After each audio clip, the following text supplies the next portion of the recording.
DA নিয়ে আবারও খুব গুরুত্বপূর্ণ আপডেট। তো ভিডিওটি 1 সেকেন্ডের জন্য স্কিপ করবেন না, পুরোটা দেখবেন। আর আপনি যদি আমাদের চ্যানেলের নতুন দর্শক হয়ে থাকেন এবং চ্যানেলকে সাবস্ক্রাইব না করে থাকেন, তো অবশ্যই চ্যানেলকে সাবস্ক্রাইব করবেন এবং আমাদের পাশে থাকবেন। তো ভিডিওটি শুরু করা যাক। রাজ্য সরকারি কর্মীদের ডিএ বৃদ্ধি, ফের সুখবর দিলেন মুখ্যমন্ত্রী। কবে থেকে হাতে আসবে? মার্চ মাসে ডিএ বৃদ্ধির সুখবর পেয়েছেন কেন্দ্রীয় সরকারি কর্মীরা। এতদিন তারা 53% হারে মহার্ঘ ভাতা পাচ্ছিলেন। মার্চে আরও 2% বাড়িয়েছে কেন্দ্র। ফলে এবার থেকে সপ্তম বেতন কমিশনের অধীন 55% হারে ডিএ পাবেন তারা। এরপর থেকে একের পর এক রাজ্য সরকার মহার্ঘ ভাতা বাড়ানোর ঘোষণা করেছে। কেন্দ্রীয় হারে মহার্ঘ ভাতা দেয় এদেশের বহু রাজ্য। সেই তালিকায় নাম রয়েছে উত্তরাখণ্ডেরও। ইতিমধ্যে সেখানকার মুখ্যমন্ত্রী 2% হারে ডিএ বৃদ্ধির প্রস্তাব মঞ্জুর করেছেন। ফলে এবার থেকে উত্তরাখণ্ডের রাজ্য সরকারি কর্মী, পেনশনভোগী ও পারিবারিক পেনশনভোগীরা কেন্দ্রীয় হারে তথা 55% হারে মহার্ঘ ভাতা পাবেন।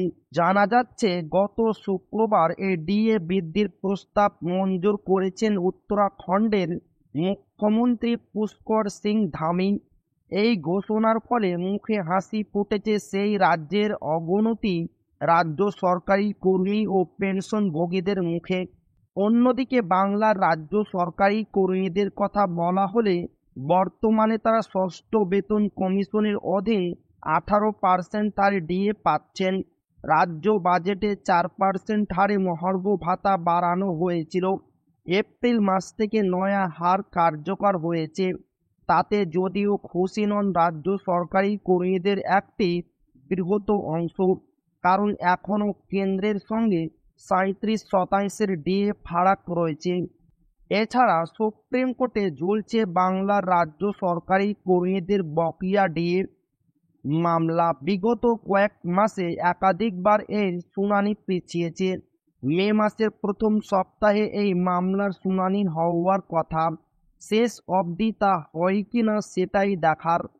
তো এই ছিল ডিএ নিয়ে খুব গুরুত্বপূর্ণ আপডেট, যা আপনাদের মাঝে শেয়ার করলাম। তো ভিডিওটি ভালো লাগলে অবশ্যই আপনার বন্ধুদের শেয়ার করবেন, যাতে তাদের উপকার হয়। আর আপনি যদি এখনো আমাদের চ্যানেলকে সাবস্ক্রাইব না করে থাকেন, তো অবশ্যই চ্যানেলকে সাবস্ক্রাইব করবেন এবং আমাদের পাশে থাকবেন।